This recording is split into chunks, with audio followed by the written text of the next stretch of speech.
ఓం శాంతి. మురళి తారీఖు 8/1/2025. ఈరోజు బాబా చెప్తున్నారు, మధురమైన పిల్లలు, తండ్రి శ్రీమతము మీకు 21 జన్మల సుఖాన్ని ఇస్తుంది. ఇంతటి అతీతమైన మతాన్ని తండ్రి తప్ప ఇంకెవ్వరూ ఇవ్వలేరు. మీరు శ్రీమతంపై నడుస్తూ ఉండండి. ప్రశ్న: తమకు తాము రాజ్య తిలకమును ఇచ్చుకునేందుకు సహజ పురుషార్థము ఏమిటి? జవాబు: తమకు తాము రాజ్య తిలకాన్ని ఇచ్చుకునేందుకు తండ్రి శిక్షణలు ఏవైతే లభిస్తాయో వాటిపై బాగా నడవండి. ఇందులో ఆశీర్వాదము లేక కృప యొక్క మాట ఏమీ లేదు. ఫాలో ఫాదర్ చేయండి, ఇతరులను చూడకండి. మన్మనా భవ. దీనితో స్వయానికి స్వయమే తిలకము లభిస్తుంది. చదువు మరియు స్మృతి యాత్రతోనే మీరు బికారీ నుండి రాకుమారునిగా తయారవుతారు. పాట: ఓం నమః శివాయ. ఓం శాంతి. తండ్రి మరియు దాదా ఓం శాంతి అని అన్నప్పుడు వారు 2 సార్లు కూడా అనవచ్చు. ఎందుకంటే ఇద్దరూ ఒకరిలోనే ఉన్నారు. ఒకరు అవ్యక్తము, మరొకరు వ్యక్తము. ఇద్దరూ కలిసి ఉన్నారు. ఇద్దరి ఓం శాంతి అనే శబ్దము కలిసి కూడా ఉండవచ్చు, వేరువేరుగా కూడా ఉండవచ్చు. ఇది ఒక అద్భుతము. ప్రపంచంలోని వారెవ్వరికీ పరంపిత పరమాత్మ ఇతని శరీరంలో కూర్చుని జ్ఞానాన్ని వినిపిస్తారని తెలియదు. ఇది ఎక్కడ వ్రాయబడి లేదు. తండ్రి కల్ప పూర్వము కూడా చెప్పారు, ఇప్పుడు కూడా చెప్తున్నారు. నేను ఈ సాధారణ తనువులో ఎన్నో జన్మల అంతిమంలో వీరిలో ప్రవేశిస్తాను. ఇతని ఆధారాన్ని తీసుకుంటాను. గీతలో ఇలాంటివి కొన్ని వాక్యాలు ఉన్నాయి. వాటిలో కొన్ని సత్యమైనవి కూడా ఉన్నాయి. నేను అనేక జన్మల అంతిమంలో ప్రవేశిస్తాను. వీరు వానప్రస్థావస్థలో ఉన్నప్పుడు ప్రవేశిస్తాను అనే ఈ అక్షరాలు సత్యమైనవి. ఇతని విషయంలో ఇలా అనడము సరిగ్గా వర్తిస్తుంది. మొట్టమొదట సత్యుగంలో జన్మ కూడా ఇతనిదే జరుగుతుంది. మళ్ళీ చివరిలో వానప్రస్థావస్థలో ఉన్నారు. ఇతనిలోనే తండ్రి ప్రవేశిస్తారు. తాను ఎన్ని పునర్జన్మలు తీసుకున్నారు అనేది అతనికి తెలియదు అని వీరి విషయంలోనే తండ్రి అంటారు. శాస్త్రాల్లో 84 లక్షల పునర్జన్మలు అని వ్రాసేశారు. అదంతా భక్తి మార్గము. దీనిని భక్తి సాంప్రదాయము అని అంటారు. జ్ఞానకాండం వేరు, భక్తి కాండం వేరు. భక్తి చేస్తూ చేస్తూ కిందకి దిగుతూనే వస్తారు. ఈ జ్ఞానమైతే ఒకేసారి లభిస్తుంది. తండ్రి సర్వులకు సద్గతినివ్వడానికి ఒకేసారి వస్తారు. బాబా వచ్చి భవిష్యత్తు కోసం అందరి ప్రారంధాన్ని ఒకేసారి తయారు చేస్తారు. మీరు చదివేదే భవిష్యత్తు కొత్త ప్రపంచం కోసం. తండ్రి వచ్చేదే కొత్త రాజధానిని స్థాపన చేయడానికి. అందుకే దీన్ని రాజయోగము అని అంటారు. దీనికి చాలా మహత్వం ఉంది. భారతదేశం యొక్క ప్రాచీన రాజయోగాన్ని ఎవరైనా నేర్పిస్తే బాగుండును అని కోరుకుంటారు. కానీ ఈ రోజుల్లో ఈ సన్యాసులు విదేశాలకు వెళ్ళి మేము ప్రాచీన రాజయోగాన్ని నేర్పించడానికి వచ్చాము అని అంటారు. అప్పుడు వారు కూడా మేము నేర్చుకోవాలి అని అనుకుంటారు. ఎందుకంటే యోగంతోనే ప్యారడైజ్ స్థాపన అయ్యింది అని అనుకుంటారు. తండ్రి అర్థం చేయిస్తారు. యోగ బలంతో మీరు ప్యారడైజ్కి అధిపతులుగా అవుతారు. ప్యారడైజ్ని స్థాపన చేసింది తండ్రి. ఎలా స్థాపన చేస్తారు అనేది తెలియదు. ఈ రాజయోగాన్ని ఆత్మిక తండ్రి నేర్పిస్తారు. దేహదారులైన మనుషులు ఎవరు కూడా నేర్పించలేరు. ఈ రోజుల్లో కల్తీ, అవినీతి అయితే చాలా ఎక్కువగా ఉన్నాయి కదా. అందుకే తండ్రి అన్నారు, నేను పతితుల్ని పావనముగా చేసేవాడిని. తప్పకుండా మళ్ళీ పతితులుగా చేసేవారు కూడా ఎవరో ఉంటారు. ఇప్పుడు మీరే జడ్జి చేయండి. తప్పకుండా ఇలాగే ఉంటుంది కదా. నేనే వచ్చి సర్వ వేదశాస్త్రాలు మొదలైన వాటి సారాన్ని వినిపిస్తాను. జ్ఞానం ద్వారా మీకు 80 జ్ఞానం ద్వారా మీకు 21 జన్మల సుఖం లభిస్తుంది. భక్తి మార్గంలో అల్పకాలికమైన క్షణభంగురమైన సుఖం ఉంటుంది. ఇది 21 తరాల సుఖము. దీనిని తండ్రి ఇస్తారు. తండ్రి మీకు సద్గతినివ్వడానికి ఏ శ్రీమతాన్నైతే ఇస్తారో అది అన్నిటికన్నా అతీతమైనది. ఈ తండ్రి అందరి హృదయాలను తీసుకునేవారు. అక్కడ జడమైన దిల్వాడా మందిరము ఉన్నట్లుగా ఇక్కడ ఇది చైతన్య దిల్వాలా మందిరము. మీ కర్తవ్యం యొక్క చిత్రాలు యాక్యురేట్గా తయారయ్యాయి. ఈ సమయంలో మీ కర్తవ్యము నడుస్తోంది. సర్వుల దుఃఖాన్ని హరించి సుఖాన్ని ఇచ్చేవారైన దిల్వాలా తండ్రి దొరికారు. ఎంత ఉన్నతోన్నతమైన వారిగా మహిమ చేయబడ్డారు. ఉన్నతోన్నతమైనది భగవంతుడైన శివుడి యొక్క మహిమ. చిత్రాలలో శంకరుడు మొదలైన వారి ఎదురుగా కూడా శివుని చిత్రాన్ని చూపించారు. వాస్తవానికి దేవతల ముందు శివుని చిత్రాన్ని ఉంచటం నిషేధము. ఎందుకంటే దేవతలు భక్తి చెయ్యరు. భక్తిని దేవతలు చెయ్యరు. అలాగే సన్యాసులు చేయలేరు. వారు బ్రహ్మజ్ఞానులు, తత్వజ్ఞానులు. ఈ ఆకాశతత్వం ఎటువంటిదో ఆ బ్రహ్మతత్వం కూడా అటువంటిదే. వారు తండ్రినైతే స్మృతి చెయ్యరు. అలాగే వారికి ఈ మహామంత్రం కూడా లభించదు. ఈ మహామంత్రాన్ని తండ్రియే వచ్చి సంగమ యుగంలో ఇస్తారు. సర్వులు సద్గతి దాత అయిన తండ్రి ఒకేసారి వచ్చి మన్మన భవ అనే మంత్రాన్ని ఇస్తారు. తండ్రి అంటారు, పిల్లలు దేహసహితంగా దేహం యొక్క సర్వధర్మాలను త్యజించి స్వయాన్ని అశరీరి ఆత్మగా భావిస్తూ తండ్రినైనా నన్ను స్మృతి చేయండి. ఎంత సహజంగా అర్థం చేయిస్తారు. రావణ రాజ్యం కారణంగా మీరందరూ దేహాభిమానులుగా అయ్యారు. ఇప్పుడు తండ్రి మిమ్మల్ని ఆత్మాభిమానులుగా తయారు చేస్తారు. స్వయాన్ని ఆత్మగా భావిస్తూ తండ్రినైనా నన్ను స్మృతి చేస్తూ ఉన్నట్లయితే ఆత్మలో ఉన్న మలినాలు అవన్నీ కూడా తొలగిపోతాయి. సతోప్రధానం నుండి సతోలోకి రావడంతో కళలు తగ్గిపోతాయి కదా. బంగారానికి కూడా నాణ్యత ఉంటుంది కదా. బంగారానికి కూడా నాణ్యత ఉంటుంది కదా. ఇప్పుడైతే కలియుగ అంతిమంలో బంగారం చూసేందుకు కూడా కనిపించదు. సత్యుగంలోనైతే బంగారు మహళ్ళు ఉంటాయి. ఎంతగా రాత్రికి పగలకు ఉన్నంత తేడా ఉంది. దాని పేరే స్వర్ణయుగ ప్రపంచము. అక్కడ ఇటుకలు రాళ్లతో పని ఉండదు. అక్కడ భవనాలు తయారైతే అందులో కూడా బంగారము వెండి తప్ప ఇంకే చెత్త చెదారము ఉండదు. అక్కడ సైన్స్తో చాలా సుఖం ఉంటుంది. ఇది కూడా డ్రామాగా తయారై ఉంది. ఈ సమయంలో సైన్స్ గర్వితులు చాలామంది ఉన్నారు. సత్యుగంలో వారిని గర్వితులు అని అనరు. అక్కడైతే సైన్స్తో మీకు సుఖం లభిస్తుంది. ఇక్కడ ఉన్నది అల్పకాలిక సుఖము. మళ్ళీ సైన్స్తోనే చాలా భారీ దుఃఖము లభిస్తుంది. బాంబులు మొదలైనవన్నీ వినాశనం కోసం తయారు చేస్తూనే ఉంటారు. బాంబులు తయారు చేయొద్దు అని ఇతరులకు చెప్తారు, కానీ స్వయం తయారు చేస్తూనే ఉంటారు. ఈ బాంబుల ద్వారా తమ మృత్యువే జరుగుతుందని తెలుసు కూడా, అయినా తయారు చేస్తూనే ఉంటారు. అంటే వారి బుద్ధి హతమార్చబడిందనే కదా. ఇదంతా డ్రామాలో నిశ్చితమే ఉంది. వారు అవి తయారు చేయకుండా ఉండలేరు. ఈ బాంబుల ద్వారా తమ మృత్యువే జరుగుతుంది అని మనుషులు భావిస్తారు కూడా, కానీ ఎవరు ప్రేరేపిస్తున్నారు అనేది తెలియదు. మేము తయారు చేయకుండా ఉండలేము అని అంటారు. తప్పకుండా తయారు చేయవలసే ఉంటుంది. వినాశనం కూడా డ్రామాలో నిశ్చితమే ఉంది. ఎవరు ఎన్ని శాంతి పురస్కారాలను ఇచ్చినా కానీ శాంతిని స్థాపన చేసేది అయితే ఒక్క తండ్రి. శాంతి సాగరుడైన తండ్రి శాంతి, సుఖము, పవిత్రతల యొక్క వారసత్వాన్ని ఇస్తారు. సత్యుగంలో ఉన్నది అనంతమైన సంపద. అక్కడైతే పాల నదులు ప్రవహిస్తాయి. విష్ణువును క్షీరసాగరంలో చూపిస్తారు. ఈ విధంగా పోల్చటం జరుగుతుంది. క్షీరసాగరం ఎక్కడ, ఈ విషయ సాగరం ఎక్కడ?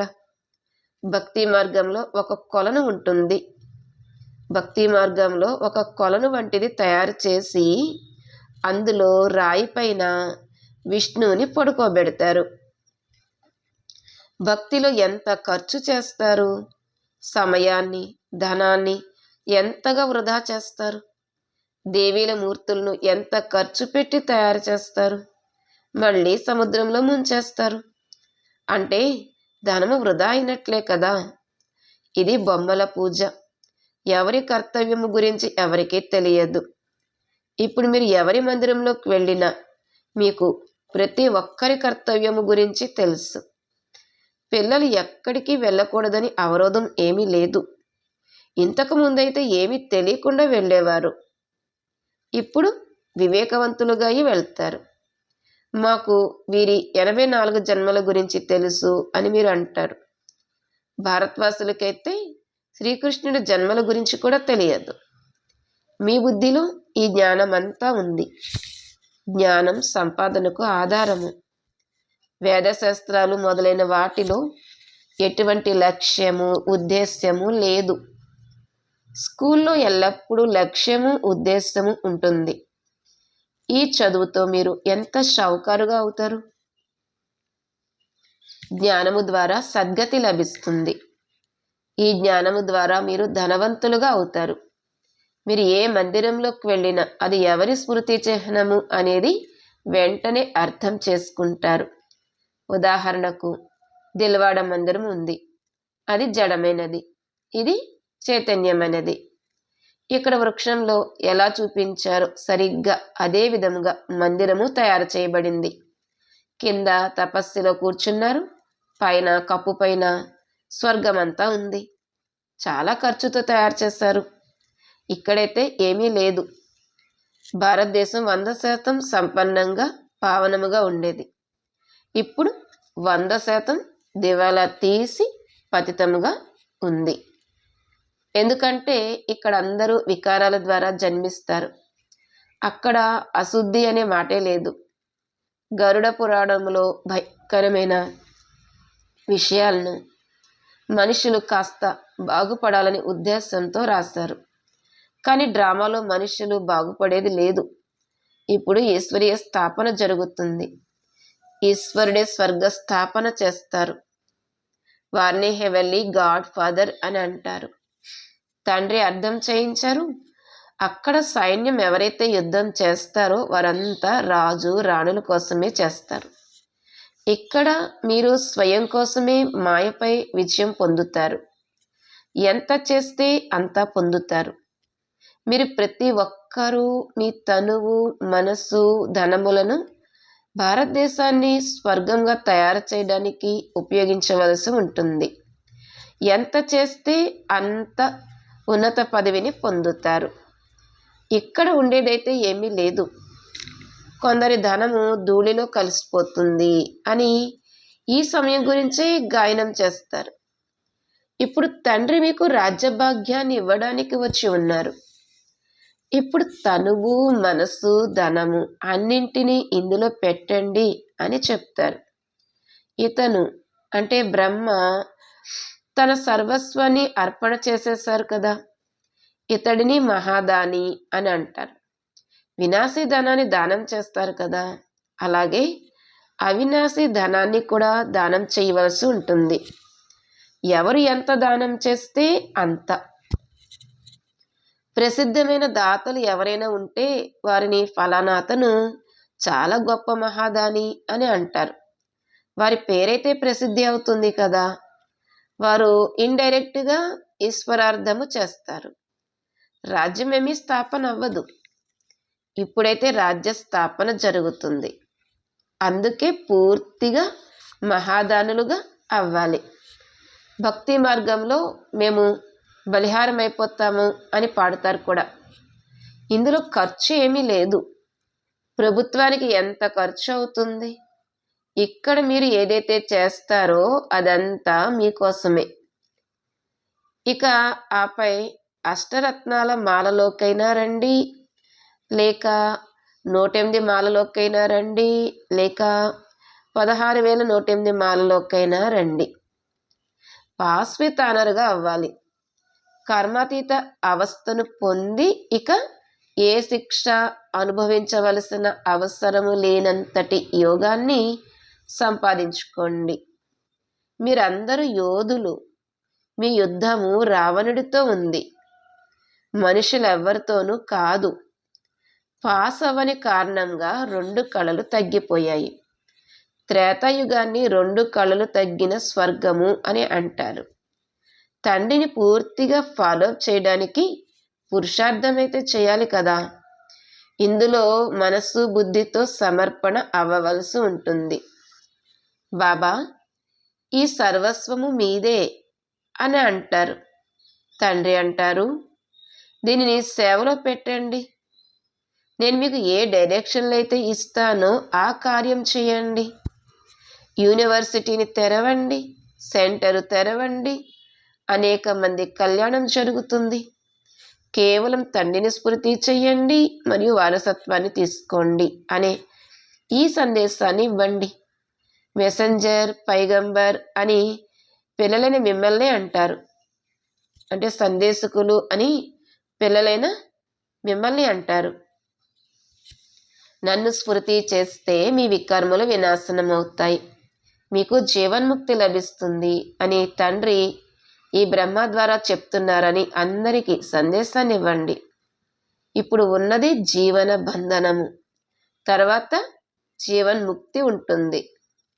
తండ్రి అంటారు, నేను భారతదేశంలోనే వస్తాను. ఈ డ్రామా అనాదిగా తయారై ఉంది. ఎప్పుడు తయారయ్యింది, ఎప్పుడు పూర్తవుతుంది? ఈ ప్రశ్న తలెత్తేది లేదు. ఈ డ్రామా అయితే అనాదిగా నడుస్తూనే ఉంటుంది. ఆత్మ ఎంతో చిన్న బిందువు, అందులో ఈ అవినాశి పాత్ర నిశ్చితమే ఉంది. ఇవి ఎంతటి గుహ్యమైన విషయాలు. ఆత్మ నక్షత్రం వల్ల చిన్న బిందువు. మాతలు కూడా మస్తకంలో బిందువు పెట్టుకుంటారు. ఇప్పుడు పిల్లలైన మీరు పురుషార్థముతో మీకు మీరే రాజ్య తిలకాన్ని దిద్దుకుంటున్నారు. మీరు తండ్రి శిక్షణలపై బాగా నడిచినట్లయితే మీకు మీరే రాజ్య తిలకాన్ని ఇచ్చుకున్నట్లు అవుతుంది. ఇందులో ఆశీర్వాదము, కృప ఏమీ ఉండదు. మీకు మీరే రాజ్య తిలకాన్ని దిద్దుకుంటారు. వాస్తవానికి ఇది రాజ్య తిలకము. తండ్రిని ఫాలో చేసి పురుషార్థం చేయాలి. ఇతరులు చూడకూడదు. ఇది మన్మనాభవ. దీంతో మీ అంతట మీకే తిలకము లభిస్తుంది. తండ్రి ఇవ్వరు. ఇది ఉన్నదే రాజయోగము. మీరు బికారి నుండి రాకుమారునిగా అవుతారు. మరి ఎంత మంచి పురుషార్థం చేయాలి. అంతేకాదు వీరిని కూడా ఫాలో చేయాలి, బ్రహ్మబాబాని. ఇది అర్థం చేసుకోవాల్సిన విషయం కదా. చదువు ద్వారా సంపాదన జరుగుతుంది. ఎంతెంత యోగం ఉంటుందో అంతగా ధారణ ఉంటుంది. యోగంలోనే శ్రమ ఉంది. అందుకే భారతదేశం యొక్క రాజయోగం గాయనం చేయబడింది. ఇంకపోతే గంగా స్నానాలు చేస్తూ చేస్తూ మొత్తం ఆయుష్ అంతా గడిచిపోయినా పావనముగా అవ్వలేరు. భక్తి మార్గంలో ఈశ్వరార్థము పేదలకు ఇస్తారు. కానీ ఇక్కడ స్వయంగా ఈశ్వరుడే వచ్చి పేదవారికే విశ్వరాజ్యాన్ని ఇస్తారు. పేదల పాలిటి పెన్నిది కదా. 100% సంపన్నముగా ఉన్న భారతదేశం ఇప్పుడు 100% దివాలా తీసింది. దానము ఎల్లప్పుడూ పేదవారికే ఇవ్వడం జరుగుతుంది. తండ్రి ఎంత ఉన్నతముగా తయారు చేస్తారు. ఇటువంటి తండ్రిని నిందిస్తారు. తండ్రి అంటారు, ఇలా ఎప్పుడైతే గ్లాని చేస్తారో అప్పుడు నేను రావాల్సి వస్తుంది. ఇది కూడా డ్రామాగా తయారై ఉంది. వీరు తండ్రి కూడా, టీచర్ కూడా సిక్కు ధర్మం వారు సద్గురు అకాల్ అని అంటారు. మిగిలిన భక్తి మార్గపు గురువులు ఏవైతే, భక్తి మార్గం యొక్క గురువులైతే ఎంతో మంది ఉన్నారు. అకాలుడికి కేవలం ఈ ఆసనమే లభిస్తుంది. పిల్లలైన మీ ఆసనాన్ని కూడా ఉపయోగిస్తారు. నేను ఇతరుల్లో ప్రవేశించి అందరి కళ్యాణము చేస్తాను అని అంటారు. ఈ సమయంలో ఇతని పాత్ర ఇది. ఇవి బాగా అర్థం చేసుకోవలసిన విషయాలు. కొత్త వారెవరూ అర్థం చేసుకోలేరు. అచ్చా. మధురాతి మధురమైన సిక్కిలదే పిల్లలకు మాతాపిత బాప్దాదాల ప్రియ స్మృతులు. Good morning. ఆత్మిక పిల్లలకు ఆత్మిక తండ్రి నమస్తే. ఆత్మిక తండ్రికి ఆత్మిక పిల్లల యొక్క ప్రియ స్మృతులు నమస్తే మరియు గుడ్ మార్నింగ్. ధారణ కొరకు ముఖ్య సారము. 1. అవినాశి జ్ఞానధనాన్ని దానం చేసి మహాదానులుగా అవ్వాలి. ఏ విధంగా బ్రహ్మబాబా తన సర్వస్వాన్ని ఇందులో సమర్పించారో అలాగే తండ్రిని ఫాలో చేసి రాజ్యంలో ఉన్నత పదవిని పొందాలి. 2 పాయింట్, శిక్షణల నుండి రక్షించుకునేందుకు ఎటువంటి యోగాన్ని సంపాదించుకోవాలి అంటే ఇక కర్మాతీత అవస్థను పొందాలి. పాస్ విత్ ఆనర్గా అయ్యేటందుకు పూర్తి పురుషార్థం చేయాలి. ఇతరుల్ని చూడకూడదు. ఈరోజు వరదానము. కఠినమైన నియమాలు మరియు దృఢ సంకల్పము ద్వారా నిర్లక్ష్యాన్ని సమాప్తం చేసే బ్రహ్మ బాబా సమానముగా అలసట లేని వారిగా కండి. కఠినమైన నియమాలు మరియు దృఢ సంకల్పం ద్వారా నిర్లక్ష్యాన్ని సమాప్తం చేసి బ్రహ్మ బాబా సమానంగా అలసట లేని వారిగా కండి. వివరణ. బ్రహ్మ బాబా సమానముగా అలసట లేని వారిగా అయ్యేందుకు నిర్లక్ష్యాన్ని సమాప్తం చేయండి. దీనికోసం ఏదైనా కఠినమైన నియమాన్ని తయారు చేసుకోండి. దృఢ సంకల్పం చేయండి. అటెన్షన్ రూపీ కాపలాదారుడు సదా అలర్ట్గా ఉన్నట్లయితే నిర్లక్ష్యము సమాప్తం అయిపోతుంది. మొదట స్వయంపై కృషి చేయండి. ఆ తర్వాత సేవలో కృషి చేయండి. అప్పుడు ధరణి పరివర్తన అవుతుంది. భూమి పరివర్తన అవుతుంది. ఇప్పుడు కేవలం చేసేద్దాము అయిపోతుంది అనే ఈ విశ్రాంతితో కూడిన సంకల్పాల డన్లప్ను వదలండి. చేయాల్సిందే అనే ఈ స్లోగన్ మస్తకంలో గుర్తున్నట్లయితే పరివర్తన అయిపోతుంది. స్లోగన్. సమర్థ మాటలకు గుర్తు ఏంటంటే ఆ మాటలలో ఆత్మిక భావము మరియు శుభభావన ఉండాలి. సమర్థ మాటలకు గుర్తు ఏమిటి అంటే ఆ మాటలలో ఆత్మిక భావము మరియు శుభభావన ఉండాలి. ఓం శాంతి.